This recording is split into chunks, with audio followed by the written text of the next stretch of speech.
welcome with us today. We'll call the fourth Capital Planning Advisory Board meeting to order. Madam Secretary, please call the roll. Senator Rawlings. Here. Representative Lawrence. Pat Abel. Here. Rocky Atkins. Charles Byers. Here. Carol Henderson. John Hicks. Brian Hicks. Here. Do you want to Keith Jackson. Patsy Jackson. Here. Holly Johnson. Zach Ramsey. Danny Rhodes. David Rhodes. Representative Dotson. And Senator Boswell presiding. Here. And so we do have a quorum. And before proceeding with business, we ask all members and guests to please silence their cell phones. And at this time, we'll ask all guests and members to please bow your heads for a word of prayer before standing for the Pledge of Allegiance. And I ask Senator Rawlings to lead us. Thank you. Dear Lord, we thank you for all of your many blessings. We pray that you'll watch over these proceedings and give us direction. Let us know how to treat people right and discover anything that we need to do, that we need to see and discern today, Lord. And we thank you for watching over this. In Jesus' name we pray. Amen. Well, I pledge allegiance to the flag of the United States of America and to the republic for which it stands, one nation, under God, indivisible, with liberty and justice for all. Thank you. Well, members having the opportunity to review last meeting's minutes before the meeting. The only action before the board today is approval of last meeting's minutes. Do I have a motion and a second to approve the minutes from the prior meeting? Motion to approve. Second. I have a motion and a second. All in favor? Well, do we have to have a vote on that? All members say aye. Aye. Okay. Well, there are two items. There are two information items before the board today. The first addresses capital plan amendments made by state agencies that testified at prior meetings during the latest and last revision period. The second provides a capital planning systems reports for DLG, an agency that couldn't be present today due to a conflict. If there are no questions, we will proceed with CPA's presentation regarding post-secondary capital projects review and recommendations. Please come forward.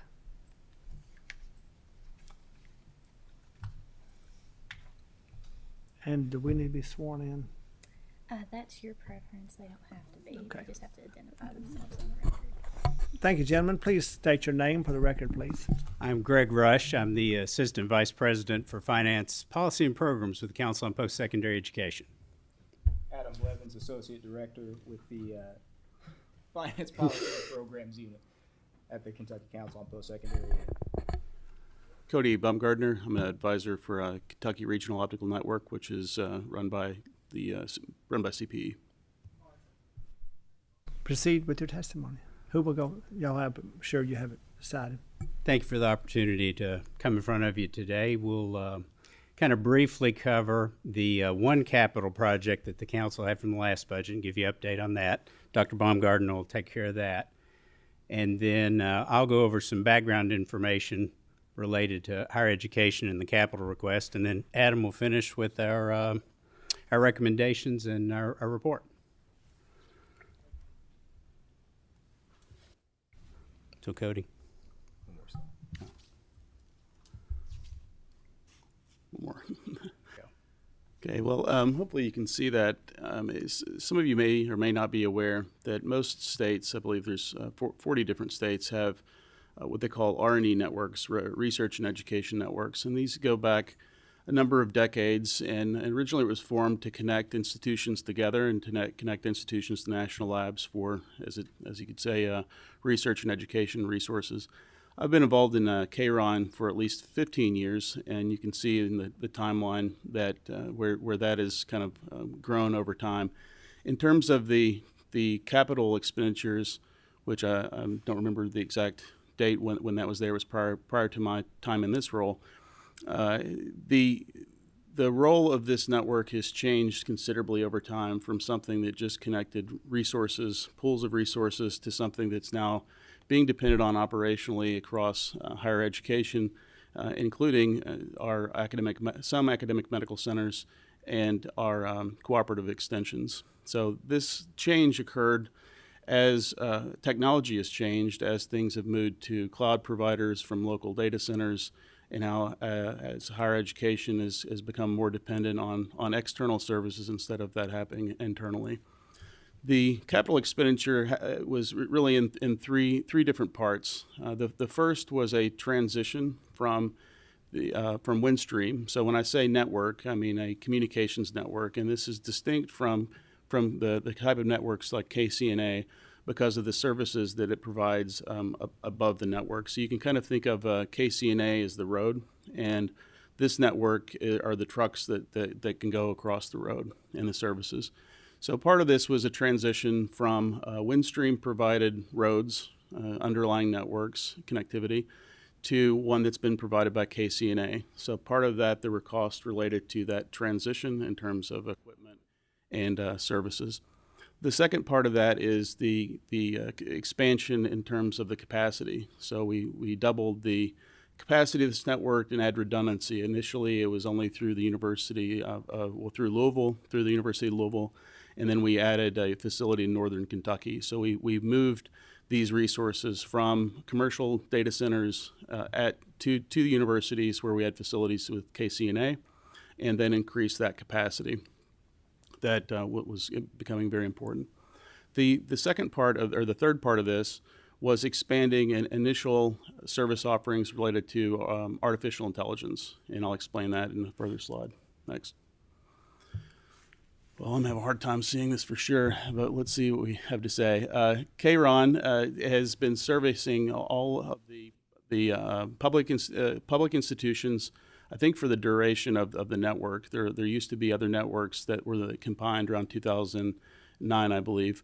It also services all the 70 sites for the community college system as well. So when those students and those faculty across those institutions, the chances are better than not that if they are communicating to a cloud provider, not just in research, but anything that they're doing as part of their curriculum, chances are better than not it goes over K-RON. And this is a network that doesn't have any full-time faculty or staff to run it, and it's become incredibly important for these folks.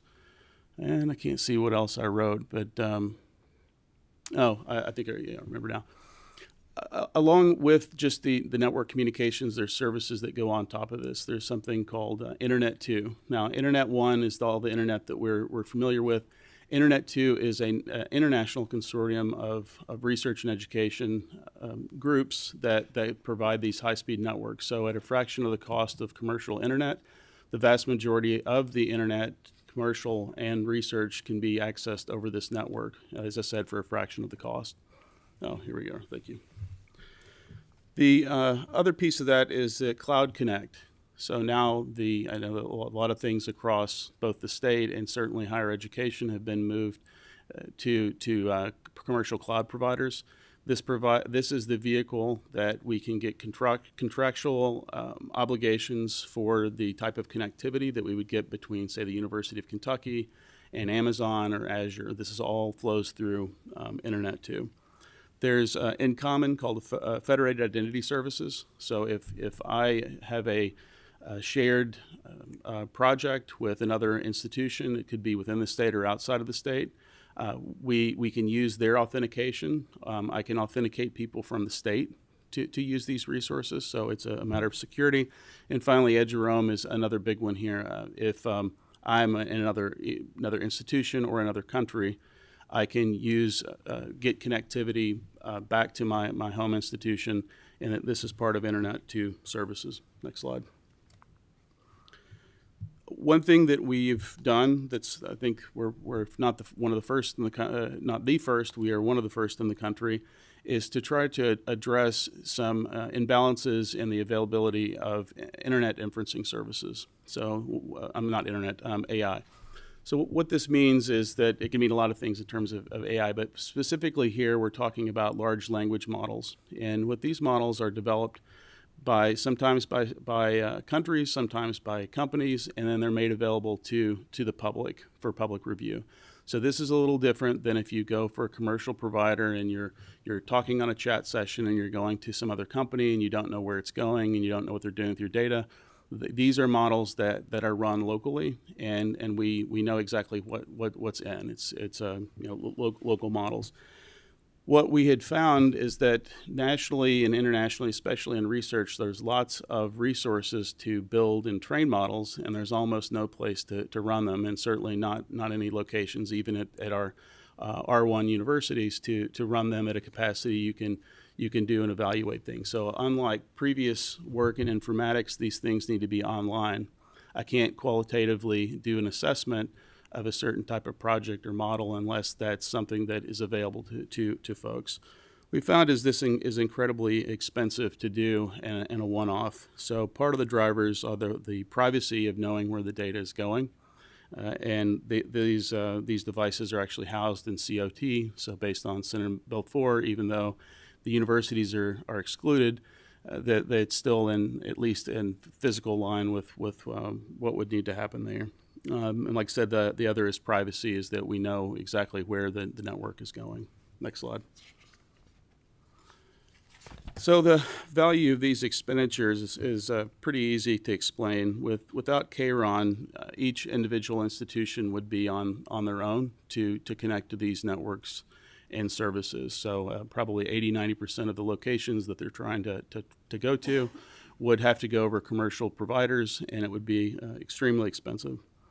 Services like InCommon, Eduroam, providing identity, are valuable for research services. When the universities submit grants, they talk about the high-speed connectivity that they have between institutions, and they also talk about the identity services that they can build within those grants so that they know data protections. There's an increasing requirements from the National Institutes of Health, the Department of Defense, and Department of Energy to have certain certifications in relation to this, and those services provide evidence for that. The other piece is that KRON has now become a vital link to cloud providers for not just research and education, but for healthcare, and as I'd mentioned before, the county extension and other areas. When we made a transition back in, I think it was 2015, from a previous network, and we did an upgrade, I made the KRON members sign a memorandum understanding that they could not use this for their primary operations and that they had to have backups to be able to run the business of the university. That migration took us about 3 months, and it cost almost no money. As a matter of fact, we had 10 times the capacity and 80% of the cost. When we went through this process this time, it's taken nearly 3 years, and that's in large part due to the fact that all these institutions are now dependent on this network that is mostly been funded piecewise for research and education. I personally know that, at least in the universities that I'm involved with, their fastest connectivity to anywhere in the world is through this RNE network. So you may ask, why did we take the steps with the artificial intelligence? And this wasn't something just to experiment with. We had other services that were being provided to the regional institutions and to the R1s. And what you're seeing is project costs that get really extreme very quickly. And so it's not that we couldn't acquire this through commercial providers, it's that the cost make it prohibitive to do so. So as I've shown here, this is an actual application that I believe is going to be, that we've had across 400 extension agents. The University of Kentucky's had across 400 extension agents for several weeks. We have something like 10,000 chat sessions a day. That's not even public. That's going to be released and announced at the state fair to the public. And just in the infrastructure that we have committed to this single project, if we had gone through, not picking on a particular provider, they're all about the same, would be something like $150,000 a month. Now, the way that these services are consumed is that I can't necessarily buy shared services and run 10 projects. It would be $150,000, $150,000, $150,000. So we've spent a fraction of that so that those sort of services can be deployed across different institutions and make it available for researchers. So not to confuse this as something that is an operational system or considered a secure system, but it is a way that we can get some of these things off the ground without really prohibitive cost. So I think that's it for me.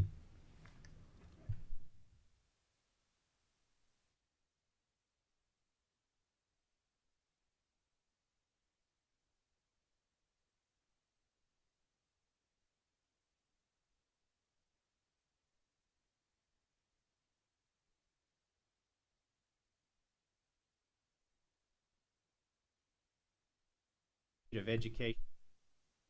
Oh, did I not have that on? Sorry. And can you hear me? I got a loud voice anyway. And what we mean by education in general, those are teaching facilities, teaching and research. So that does not include things like the UK hospital, the UL hospital, athletic facilities, any kind of auxiliary facility. That's just teaching facilities at 20 million square feet. Through all of our institutions, we employ 50,000 people. We have over 212,000 students, and last year we issued about 74,000 different degrees and credentials. The drivers for facility needs for the universities come from two main areas. The first is student growth, and we are still seeing student growth. I mean, the pandemic was a bit of a hiccup, but we're showing you some data here from the year before, so you can see even taking that dip into account, we are seeing growth, particularly in KCTCS and at the graduate level. And so as student population increases, there's more demand on facilities, there's more need for modern facilities, and that kind of leads into the whole facility need and assessment. The other driver is research. And I think you heard the folks from UK talk about research, and it's an unusual time for research because we don't really know what's coming down the pike. You know, there's a lot of the vast majority of research is federally funded, and so until we know exactly how things are going to roll out as they're reconfiguring the research strategy at the federal level, we agree with UK that this is a good time to continue to move forward and position ourselves for when that stabilizes, because we don't believe federally funded research is going away, and we want to be positioned to take advantage of that. You know, in the last 5 years, our research expenditures have grown by 22%, and you know, the state is becoming a research driver in a lot of ways, and we want to continue and promote that. What plays into all of this, and when we get into our overall recommendation, is the cost of construction. And I'm sure anybody that's built anything or hired a contractor in the last few years knows that things are getting extremely expensive. Since 2013, and I'll mention in a minute why we're starting with 2013, we've seen the producer price index for construction projects for office buildings increase by about 78%, for school buildings by about 63%, and for healthcare buildings about 60%. And there's no index really for the type of buildings universities build, but these three are good proxies for the type of facilities that you'll see on a university campus. And the vast majority of that increase has been since 20 and 21, 20 or 30% of that increase just in that period. And you know, what we've talked about for the last several sessions, and we'll talk again, that our top priority is really asset preservation funding. And that's there's been a $1.2 billion in the last two biennia appropriated by the General Assembly for, you know, maintaining and preserving our existing facilities on our campuses. And we still consider that to be one of the most important things that we have and that we need. Back in 2007, we had an assessment study done of all the university buildings on all the campuses, and it was updated in 2013, and that's why we started with 2013 in our cost estimate. And at that time, the assessment indicated that there was $7.3 billion of deferred maintenance on our campuses. So if you take that number and multiply it, or increase it by about 70%, it's definitely a significant undertaking. Now, there have been investments by the state over that period, $1.2 billion in the last two biennia alone, and then Some new line item projects that the General Assembly has approved will replace buildings or renovate and upgrade buildings, even though they're not what we are calling asset preservation. But the need is still significant. You know, we're estimating probably somewhere still in the range of 7 or 8 billion, maybe as much as 9. And because we're having to do estimates and guesses, one of the things that we're going to move forward with pretty soon, we hope, is to get another facility assessment done, because this one's now 12 years old, and things have changed a lot in the last 12 years. We have a lot of new facilities. We have facilities that were aging in 2013 or 12 years older. So we've got we need to figure out exactly where we are and what the need is going forward. We had attempted to do this right before the pandemic and actually had issued an RFP, but then everything shut down and it wasn't practical to proceed. So I think now we're at a point where it's something we want to look at going forward. Those last two pools are pretty much, well, the 2022-24 pool is almost completely expended, and the 24-26 pool is about 65% expended. And, you know, it takes a while to get construction projects going and get design and get things contracted. So this should give us a pretty good idea of the demand that these pools have been used very quickly. Now, what we're proposing this time to our council and share with you today is we're also going to recommend new construction projects this time. For the last 2 or 3 biennia, we've stuck solely to asset preservation. And the reason for that is, even though we consider that the most important, there's only so much you can do a lot of times with an existing building. Particularly when we're into STEM fields, and you'll see that most of the construction projects that are requested by the universities this time are science, technology, engineering, math, and health facilities. So, you know, those are, it is often hard to retrofit a facility to be modern and to deal with the educational needs in some of those fields. So we're recommending that also that we consider the top construction project for each of the facilities this time as well. And with that, I will turn it over to Adam, and he'll go through the request in a bit more detail. Perfect. Thank you, Greg.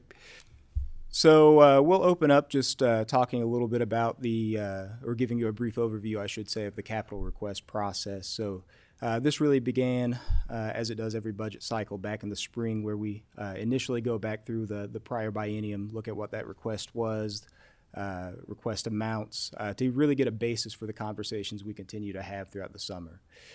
So this is a very collaborative process between CPE staff, our campus presidents and CBOs, and of course we keep our council members looped in as well, and working with us through this capital request and recommendation process. So we work through the summer. We're now in August, currently closing in on finalizing our recommendation or request. Come September, that will go to our council for review and action, and then October 1st, all of our request materials will be submitted to the LRC and OSBD. So here's the 10,000-foot view of exactly what we have included in our capital capital investment recommendation. Really 2 primary components: new construction and asset preservation. We'll go into both of these in quite a bit more detail momentarily, but it's $1.73 billion is the recommendation for our new construction projects, that pool of $700 million in asset preservation funds.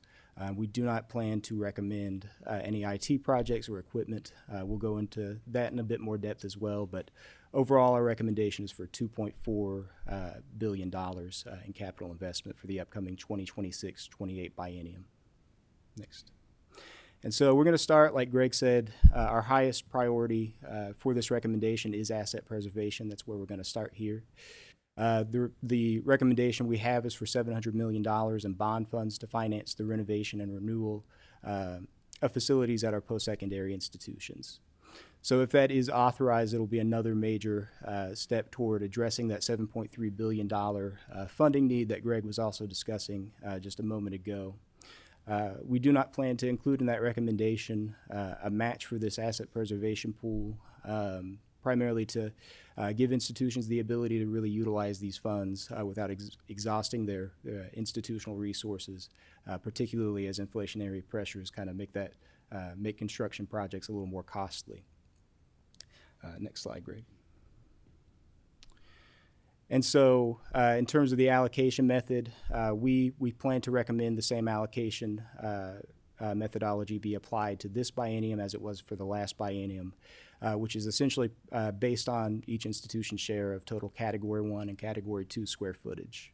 So Category 1, Category 2 square footage is essentially the education and general facilities on our campuses. That includes things like classroom space, office space, things of that nature. And given that this pool is really intended to renovate, renew the facilities and infrastructure that's already on our campuses, this still seems like a very applicable and relevant way to allocate these funds across our institutions for the upcoming biennium, just the same as it was done for the prior biennium. And this is essentially an aggregated table of what is included in the report that was submitted. It shows all the asset preservation projects included in version 4 of the capital planning system. All of the projects here are the ones that include some requests for general funds that our institution submitted. As a quick note, the one for UK and the one for KSU, those are only inclusive of the pool requests for asset preservation. The other institutions have all included some line item projects specified that include a request for general funds here as well. But in total, that's almost $2.5 billion in general funds included in the capital planning system for the 2026 to 28 biennium. So now we'll move on to our second high priority part of this recommendation, which is for our new construction projects. We plan to include in this recommendation a request for new capital construction projects in the upcoming biennium, and for public institutions, or excuse me, public universities, that would include all of their highest number one priority new capital construction projects. For KCTCS, given how expansive their campuses are across the state, we requested that they work with us to provide the 10 highest priority projects that they have for the upcoming biennium. In total, again, that's $1.73 billion in general fund appropriation as part of this recommendation for these projects. And again, while our priority is for asset preservation funds in this recommendation, this is part of the acknowledgement and understanding that our institutions, or there is a need for periodic investment in our institutions for new capital projects, particularly for programs that are require a bit more lab space, experiential learning space, and modern classrooms that are a little bit harder to retrofit some of the older facilities for. This table is included in the report as well. This is just a breakout of the actual new capital construction projects by institution. Again, it's very STEM heavy, healthcare heavy programs and facilities to support programs that are very lab space intensive, research space intensive for the upcoming biennium. With regard to information technology projects, CPE staff did review what was submitted in the capital planning system for the upcoming biennium, which included 48 projects. That review was conducted with an in-house committee using the Commonwealth Office of Technology's criteria or rubric to assess these projects for the upcoming biennium. In total, the scope for IT projects submitted was nearly $1.4 billion. $215 million of that identified general funds to support some of those projects. For equipment, it's $322.6 million for their total scope. Only about $6 million of that included funding through general fund. And again, we understand that after reviewing these equipment and IT items, they are very important and well aligned for institution operations and business purposes, but we do not intend to include any of those projects in the recommendation because of our prioritization of those construction projects between the $700 million in asset preservation funds and the $1.73 billion of new construction projects.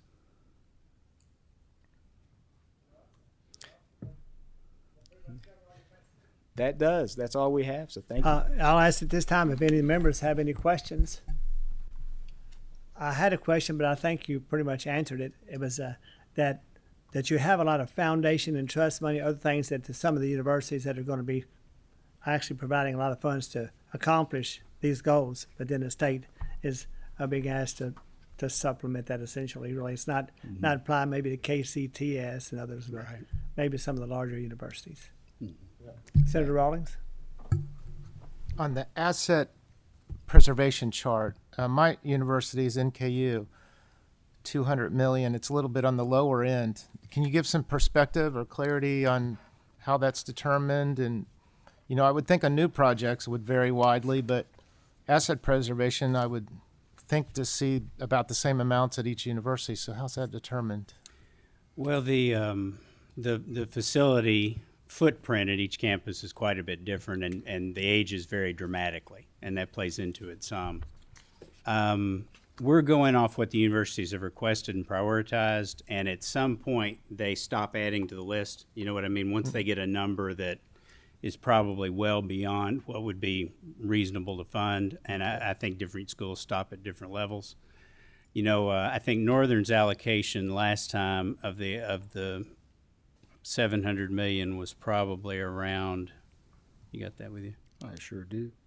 Out of the asset preservation pool for NKU, the total across the entire biennium was about $46.2 million. So 4,600. So I think they know that a $200 million ask is probably outside of the realm of what would be funded this time. So I think they feel like they've got enough covered in there. Okay. And we do ask them to provide a list of projects that would be eligible for funding in this pool. So we do want everybody to select a set of projects larger than what we think their allocation would be. And Northern's is well above that. So. Okay. All right. Well, thank you. Okay, gentlemen, if there's no other questions, we appreciate your testimony. Thank you for the opportunity. At this time, we'll continue with the final agency capital plan overviews for the planning for this planning period. With a representative for the Attorney General, please come forward to the table and identify yourself for the record.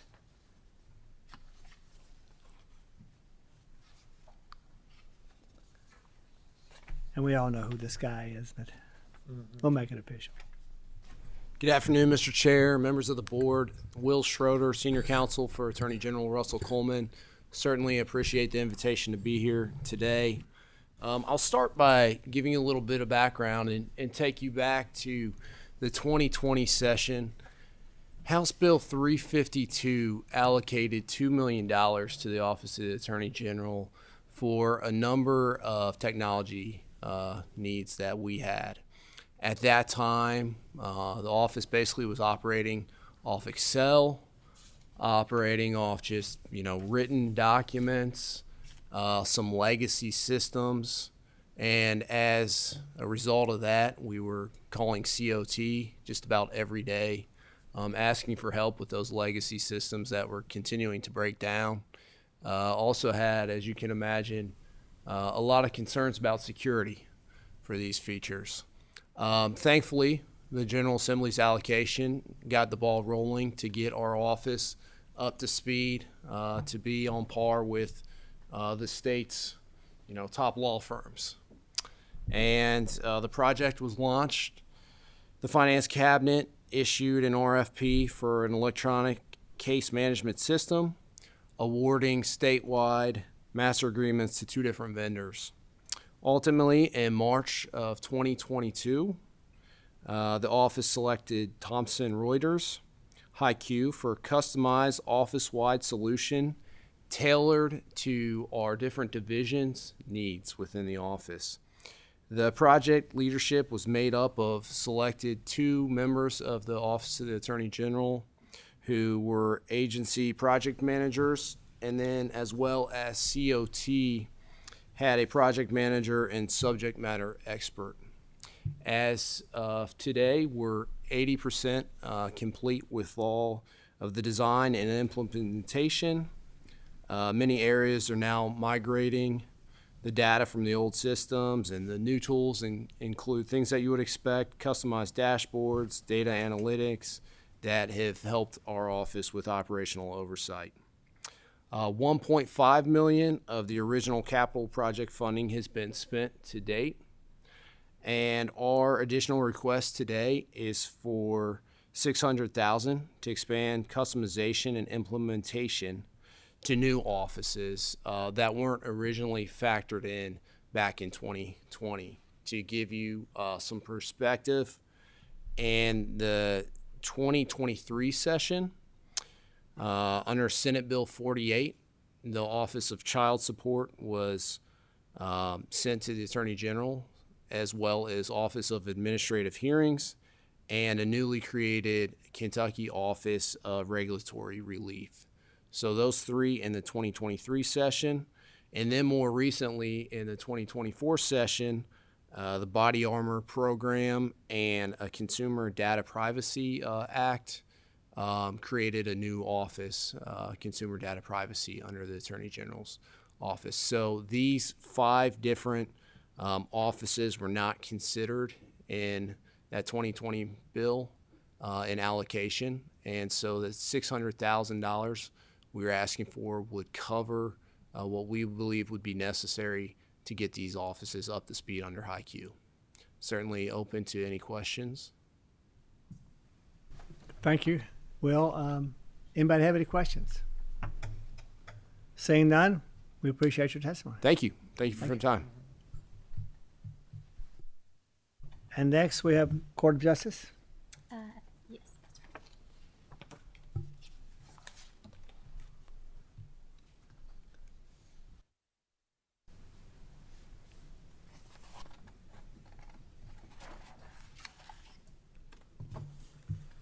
So please come to the mic and identify yourself, and be sure to turn your green button on when you talk.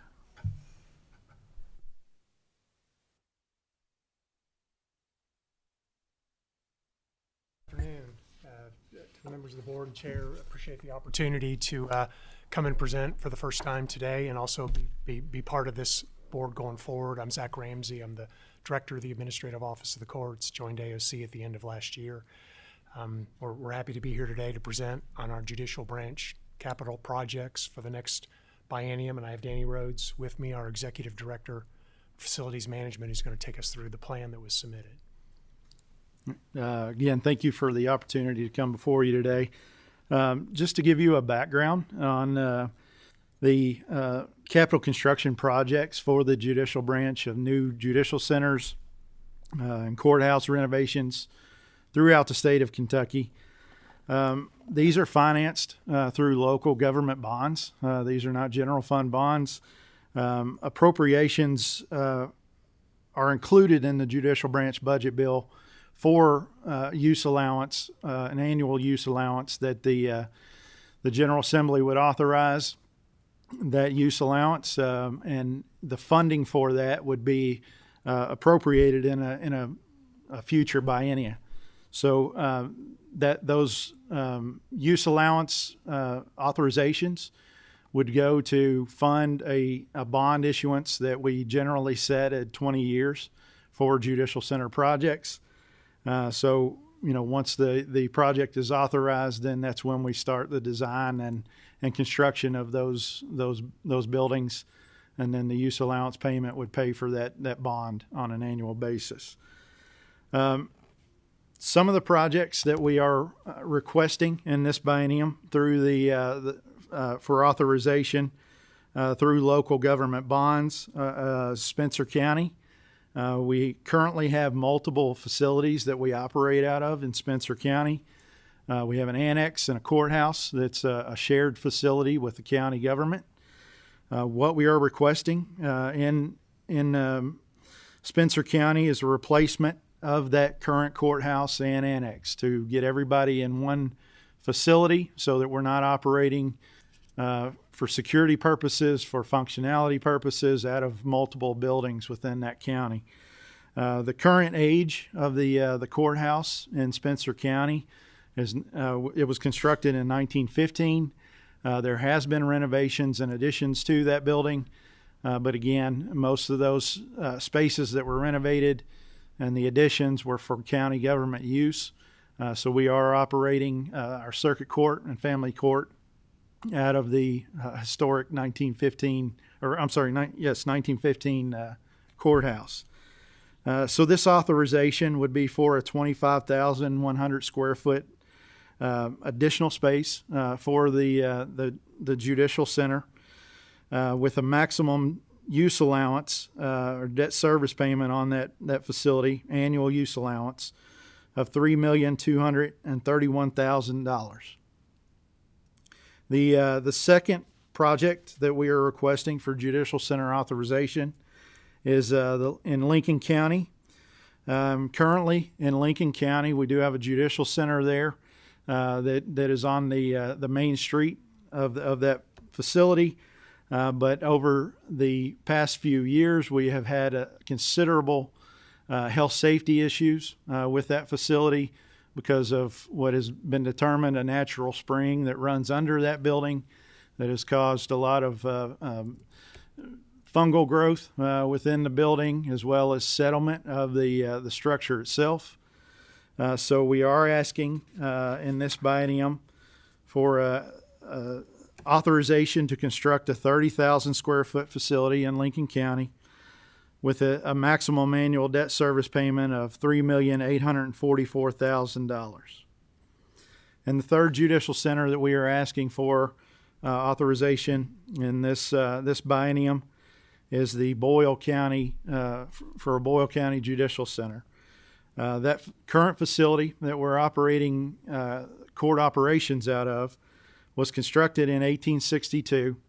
Again, it was many renovations that have been done to that facility. In additions to that, the most recent addition was completed in the late 1960s.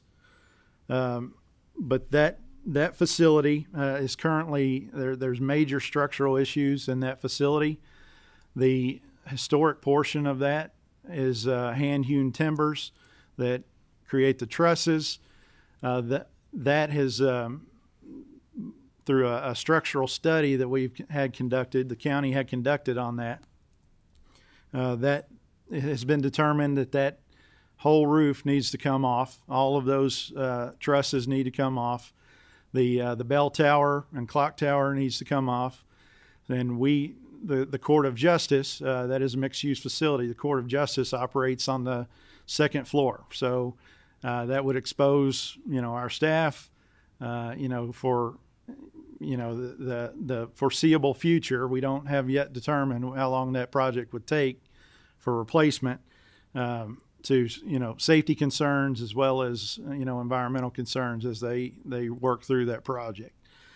So we are asking for a new facility in that county to construct a 37,000 square foot judicial center with a maximum debt service of $4,734,000.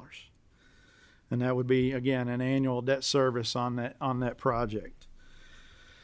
The next project that we are asking for are general fund requests. So these would be general fund appropriations for a renovation pool project in the amount of $41,800,000, and this is to construct and renovate a courtroom in the Union County Annex, which we currently have space for in the lower level of that facility. We only have one courtroom currently there. We are requesting to construct in that vacant space another courtroom and offices for our judges associated with that court. The next project in that renovation pool would be the Gallatin County Prisoner Holding Cell construction. In 2005, Gallatin County was authorized through a renovation pool at that time to construct an addition to the existing courthouse, again, a historic 1800s courthouse. We did add a courtroom to that, but because of limited funds in the renovation pool, we didn't have the ability to include prisoner holding cells, a sally port for prisoner delivery into the building. So what we are requesting as part of this main renovation pool is authorization for that prisoner holding cell area to be constructed. Then the last part of that renovation pool is related to the multiple facilities that we have in Jefferson County: the Hall of Justice, Judicial Center, and old jail that we operate out of also.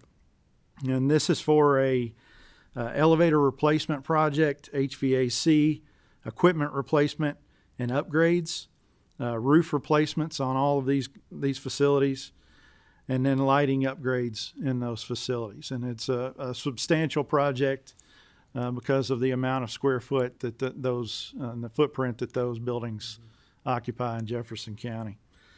And then the last request that we are making out of the general fund authorization would be for security equipment pool, basically.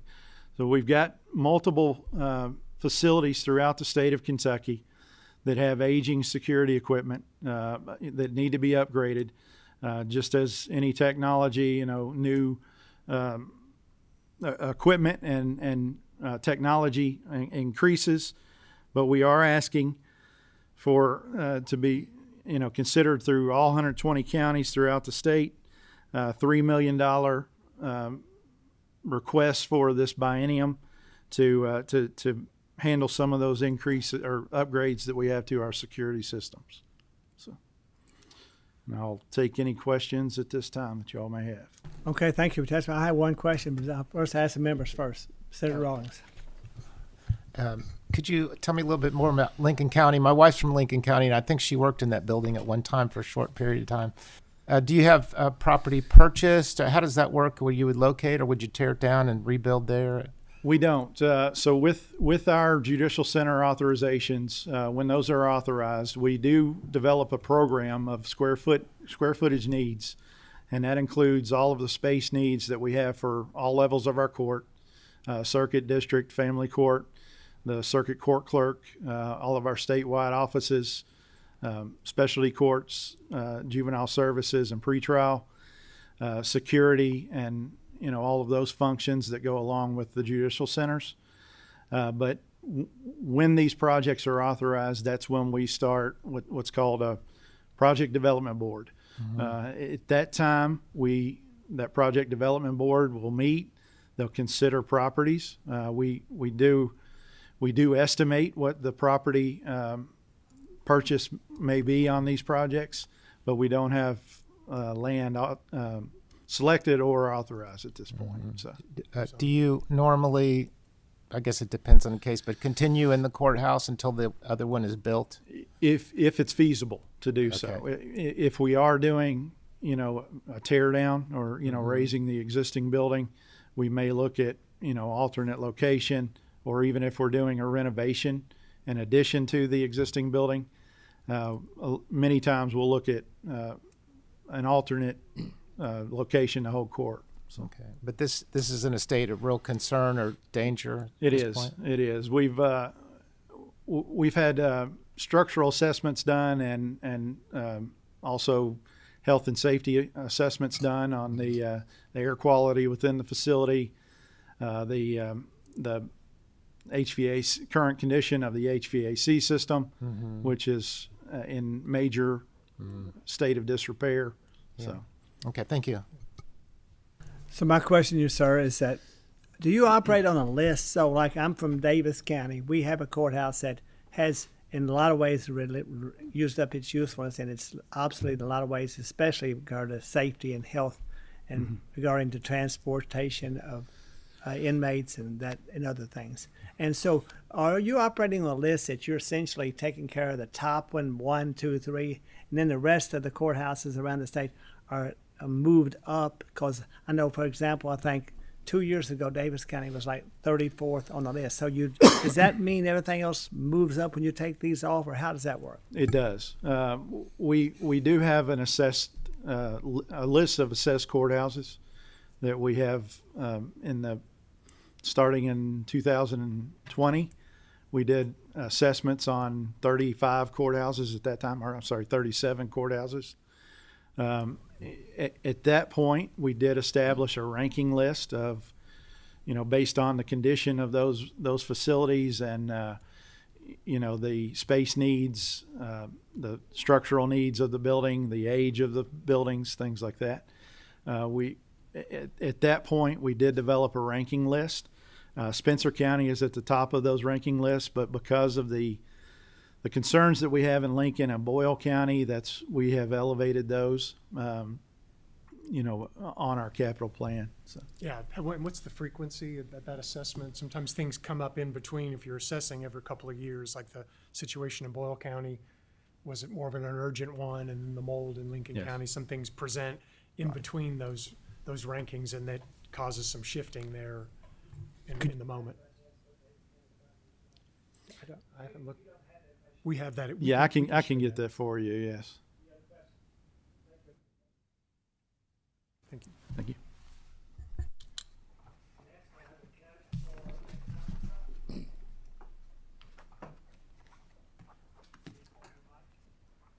Please come to the mic, identify yourself, and turn your green button on and begin.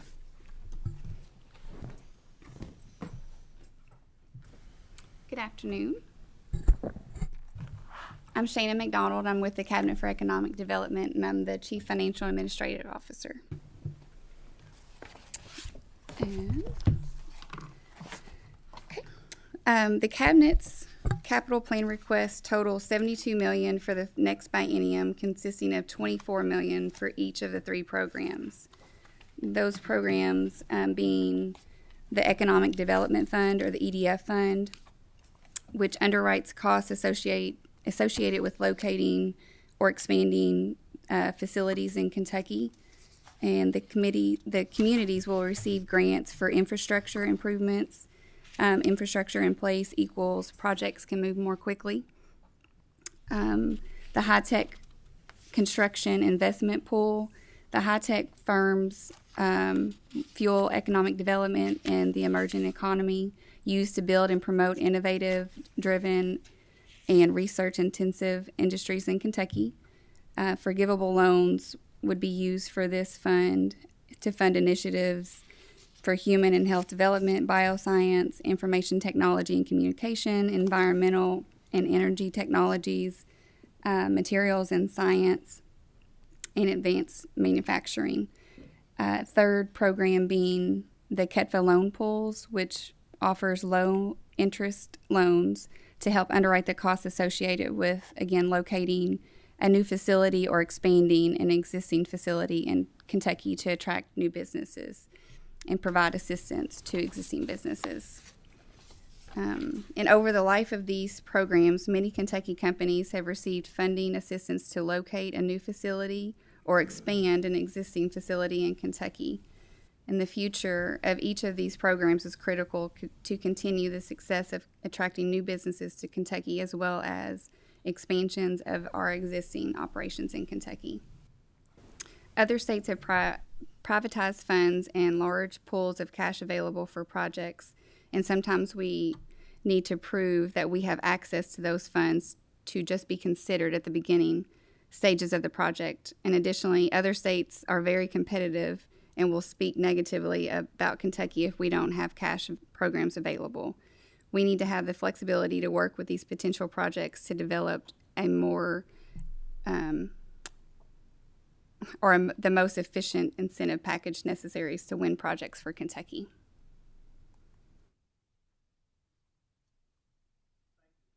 Any members have a question?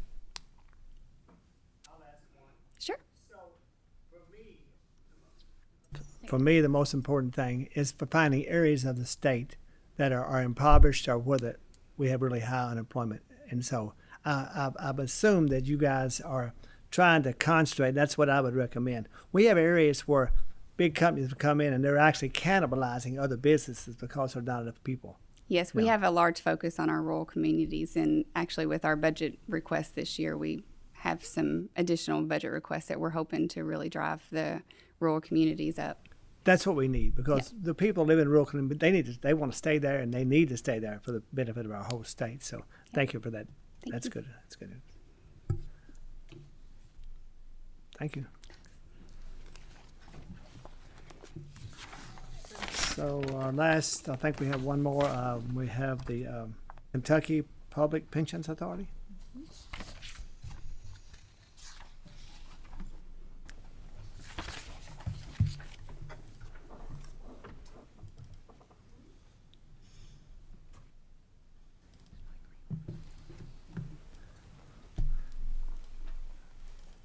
I don't want to cut y'all short today, but if you could try to maybe get about 10 minutes, that perfect work.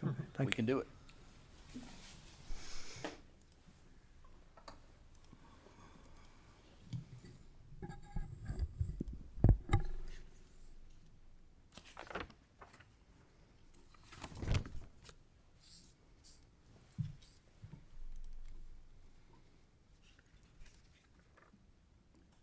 I'm not going to hit a buzzer or anything. I think we can easily do it in 10 minutes. Yeah.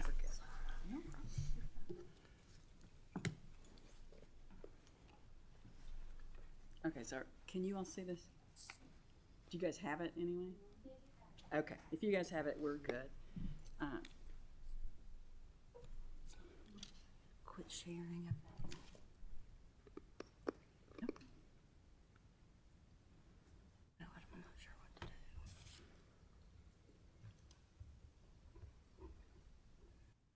To share. I think we're okay as long as they can see it. Yeah. If you have a copy, we can go forth. Okay. Yeah, I think we know you're okay. Glad you all could see it. No, we're good. We're good. Well, good afternoon. We appreciate your time today. I am Rebecca Adkins with the Deputy Executive Director at Kentucky Public Pensions Authority. My name is Mike Lamb. I'm the CFO with KPPA. Good afternoon. I'm Dominique McKinley, and I'm the Director of Enterprise and Technology Services at Kentucky Public Pensions Authority. We have a new Executive Director, Ryan Barrow. He has presented before this committee lots of times and was disappointed that he couldn't be here today, but he is sending us. Kentucky Public Pensions Authority, as most of you are very aware, is the administrative arm of three pension plans within Kentucky. So the County Employees Retirement Systems, the Kentucky Employees Retirement Systems, and the State Police Retirement System. We have 433,000 members among that pile.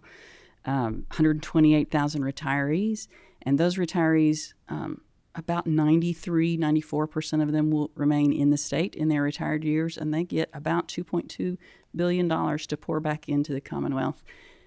So that's the import of what we do at the pensions. I also think it helps us retain a really good workforce here at the Commonwealth. I think the pensions are a critical part of what we're doing. We're bringing to you today a request for a technology project that's going to be a restricted funds project. Mike? Yeah, so let me give you a brief history of the systems that have housed those retirees and members over the past 50 years. You know, in the 50s, 60s, and 70s, we used paper. We tracked all of their retirements, all their contributions, their years of service on paper. In the 70s and 80s, we moved to the IBM mainframes. And then we had a capital project, and we called it the START project, which stood for Strategic Technology Advancements for the Retirement of Tomorrow. And the purpose of that project, which started in the early 2000s, was to enhance the quality, the efficiency of services for all retirees, members, and employers. It was to provide modern, intelligent tech to our staff, enhance services, and improve operational efficiency, etc. That current project is still what we use and operate under. The language for that project is Visual Basic, and it's not going to be enhanced any longer by Microsoft. So we're coming before you today to discuss a new project with the same objectives to, enhance the quality, efficiency of services for retirees, members, and employers, as well as look to what we can do to be prepared for what's coming in the future. Artificial intelligence, cybersecurity, so make that system a little bit better than the one that we currently have, but continue to evolve and become more efficient. Mike's turning to page 4, if you're following. Yeah. So, just a brief summary of the case for the change. Again, like we mentioned, the language is not going to be evolved by Microsoft anymore, so we won't be able to improve it. It'll be more difficult for us to find developers that know that language and can program that language. Fixing problems and updates will become harder and harder. It will increase our cyber risk and potential for People losing their ability to identity theft will become more easy if those languages aren't supported.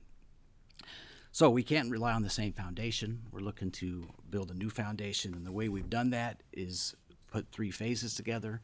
We're currently in the process of completing an RFP to have a tech assessment done of all of our IT systems, including this system. As I mentioned, we know the language is no longer going to be supported, but part of this tech assessment will look at what else we can do at the KPPA to enhance all of the systems that we have to make it better for all of the members, employers, and beneficiaries and retirees. And so that's phase 1, is completing that assessment, specifically identifying the phases and the specifics of the phases over the next 3 biennium. We anticipate that'll cost about $15 million. And then we're going to implement those recommendations, and that'll take about $50 million over 2 years. And then, of course, we'll have some finalization and stabilization of that system in the final biennium. Again, like Rebecca mentioned, this is all going to come from restricted funds. Our last project came from restricted funds. It was about $22 million, and we did come under budget by $200,000 for that.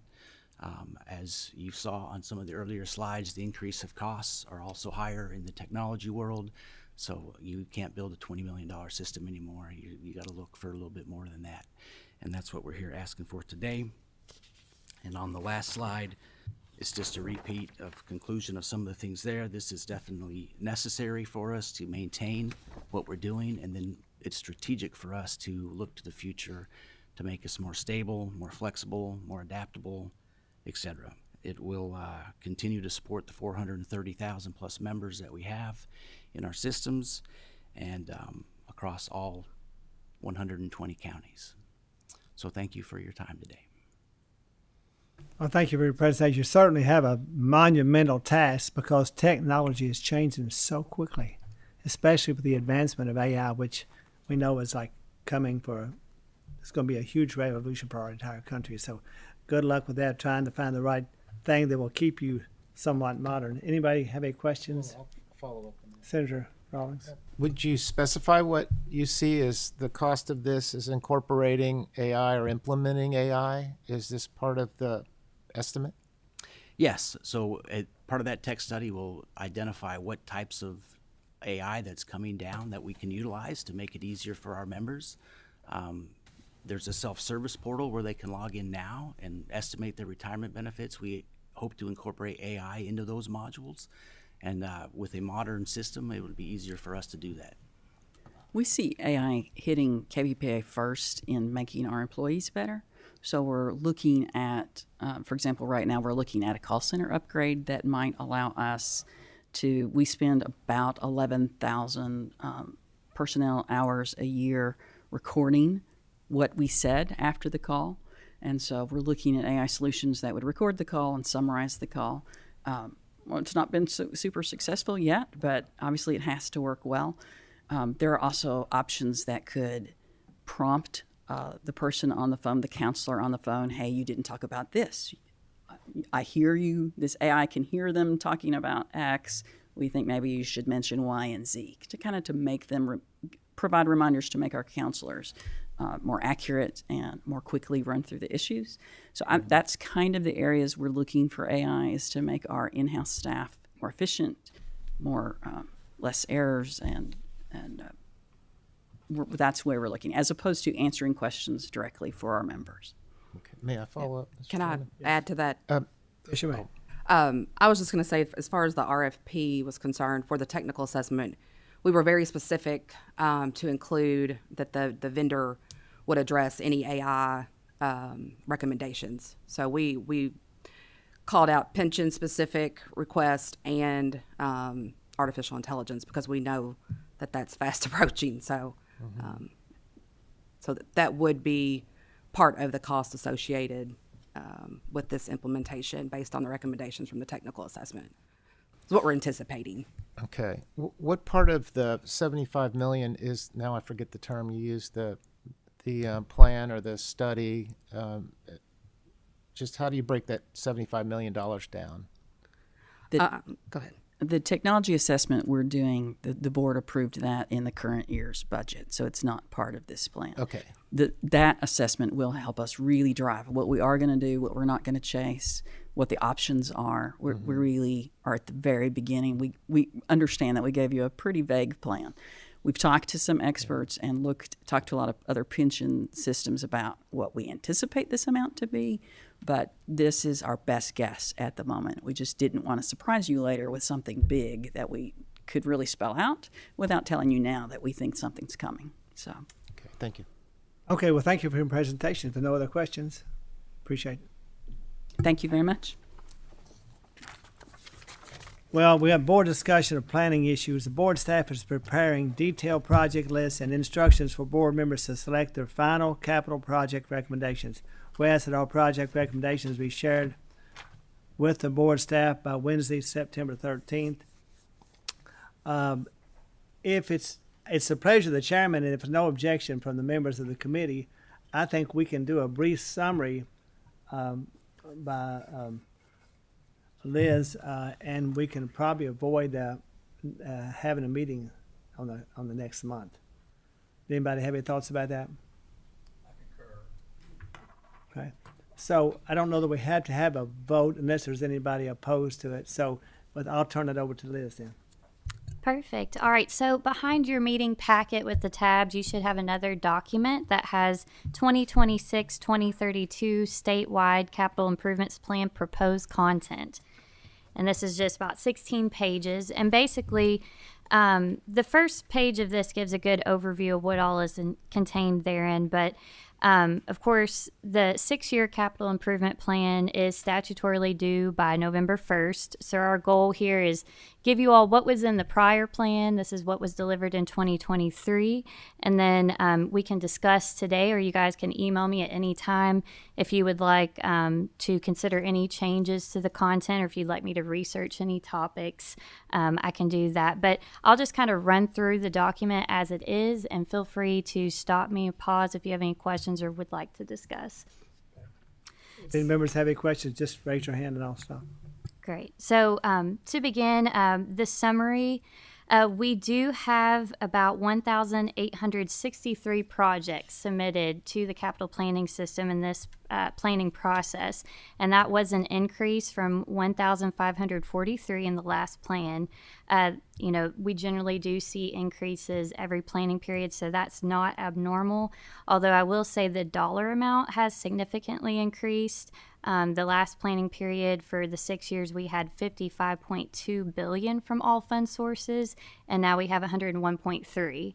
So, of course, we know the impacts of inflation are driving these construction costs and renovation costs, but I just wanted to draw your attention to that increase. And if we'd like to dig into the history of how that's changed over time, we can, but just wanted to point that out for you all. Generally, if you'd like to flip over, we can run through just the pages here. So page 3 of 16, this is the summary, and this is copied and pasted from the prior 6-year plan. I just updated, key dates. If you see any brackets with italicized text, that just means I still have to update that and get the latest information on that. So that's just preliminary. That's what was in the last document. Otherwise, in this summary, I have updated given our version 4 final data. So I feel like that graphic on page 3 is a good start. Again, it shows your total from all fund sources, $101.3 billion. And then I highlighted the agencies with the largest requests. And of course, post-secondary drives a large portion of these, almost 92%, and the rest is distributed across state agencies and state government. So, of course, we address, this is why we ask the Council for Post-Secondary Education to come in and give their recommendations, because post-secondary is such a large portion of these requests. And we do get into a specific policy recommendation related to what they presented before us today. So, flipping along on page 4, we also have a project needs by type graphic. This just shows the distribution of requests between project categories. So of course we have new construction, which is 45%, but the largest portion is maintenance and renovation, or what we call protection of investment and plant, at 48%. That's then followed by IT, which is 4%, still substantial at $4 billion. And then, of course, equipment and grant loan programs. Yeah.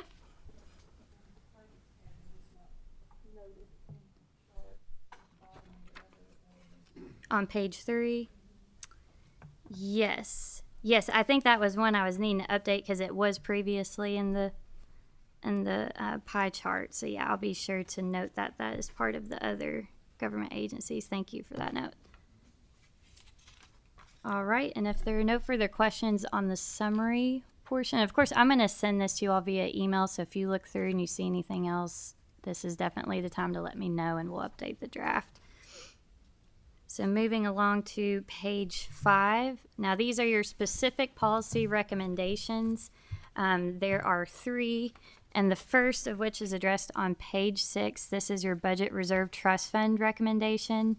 Now, the Capital Planning Advisory Board has historically, recommended that the Governor and the General Assembly continue to prioritize maintaining Budget Reserve Trust Fund balances. Now, there was a slight change in the last planning period to add that word continue, and that was because there has been such a large investment into our rainy day fund or the Budget Reserve Trust Fund. So that is something, if we want to contemplate, do we want to leave that language as is, as we see the balances for fiscal year 25-26, which are also still high, or if we want to otherwise tweak this recommendation in any way. This would be the time to discuss that. Okay, I'm okay with the language as it is. Does any member have any comment about that? Then we'll just move on to the next item, I guess. Okay, sounds good. And I will say on page 7, there is a snippet from Pew Charitable Trust. It is a bit dated, so I'll look for some more recent data or publications that kind of support, the high balances in our rainy day fund. So that takes us to page 8. And of course, this is what the Council on Post-Secondary Education presented on today. So we will update with the most recent information. This is, just pasted from the last planning period. But the previous statement was that the CPAB endorses the CPE strategy for financing the capital needs. I was comparing, there's relatively no change. If you look at the very bottom in the 2024-2026 budget request, CPE planned to request $700 million in bond funded. They again stated that today in their presentation. I will say in this policy recommendation, we've historically just addressed the asset preservation portion and not the new construction portion. If we want to incorporate any references to the new construction recommendations that they make, we can do that as well. But historically, we've just done the asset preservation. So any discussion that changing? Any discussion about that? Anybody want to make a comment about that? Okay, I guess we'll move on. All right. And then the final of your 3 policy recommendations relates to the state agency maintenance pools. Here, the statement by the board is that they encourage the continued use of traditional cash financing for maintenance pools when funds are available. And I did update the chart here for 2024-2026. And 2022-2024, there was a significant kind of change by the General Assembly and Governor in the budget to focus on cash investment in these maintenance pools. And it kind of shifted back in 2024. There was about $58 million in bond funds, 95 in cash. Still significant when you compare to the past biennia, but I guess we can discuss at this point if you would like to continue. That statement encourages continued use of traditional cash financing, or if we'd like to otherwise amend or change that. Any member have a comment about that? Okay, we'll accept the recommendation. Okay. And then on page 11, we kind of, I guess 12 really, we go into projects to be financed from state funds. And these are some just global recommendations that relate to the specific project recommendations. I'm going to send you all those list of all the proposed projects where you select them, but these have some global statements, and I put those in bold, and I'll just read those for you. So under state agency maintenance pools for construction needs, we have the board recommends that maintenance pool appropriations for all agencies be maintained, and it would be updated to the 2026-2028 biennium.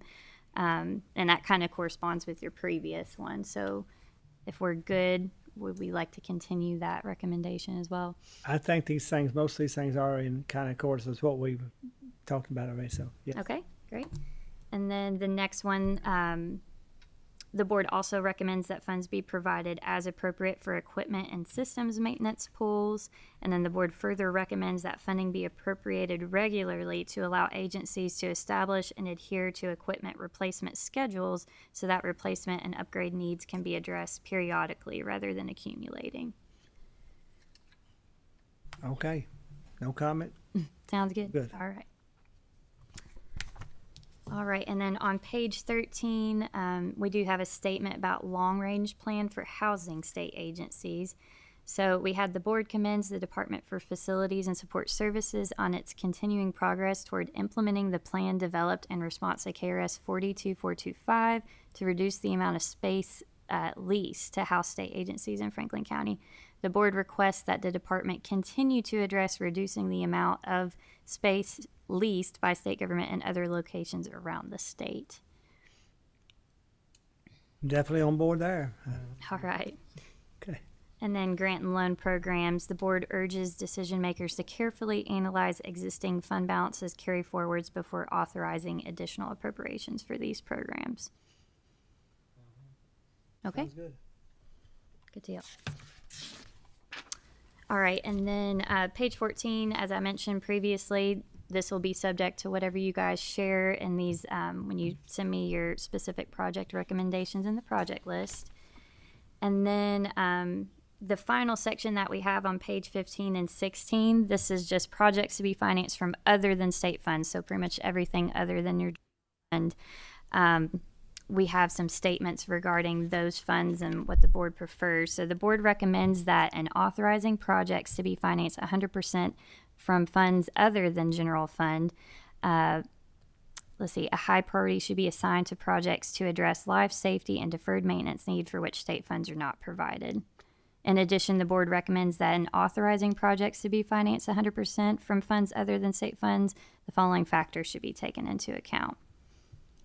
And I know that's kind of a lot to digest, so if you guys want to look at that, of course, when I send it electronically, if you want to look at that and then, of course, recommend any tweaks for discussion. And like I said, to be clear, so we will combine any changes into our final draft, and that will be before you guys at the October 8th meeting. That's kind of the most important meeting, is we approve this final document before the statutory deadline. I will do a red line copy so you can see any changes that occurred from the prior. And then if you would like to discuss, that there is one more opportunity to discuss any potential changes at that time. So I just wanted to give you all plenty of time to take everything in and consider. Well, thank you for that, and I think each member has this, and we're going to have time to digest this. And then, so our next meeting then will be on October the 8th. Yes. Is that correct? That's correct. So we will not meet in September. Correct. And if I could have a motion to adjourn. Motion to adjourn. So move. Meeting is adjourned.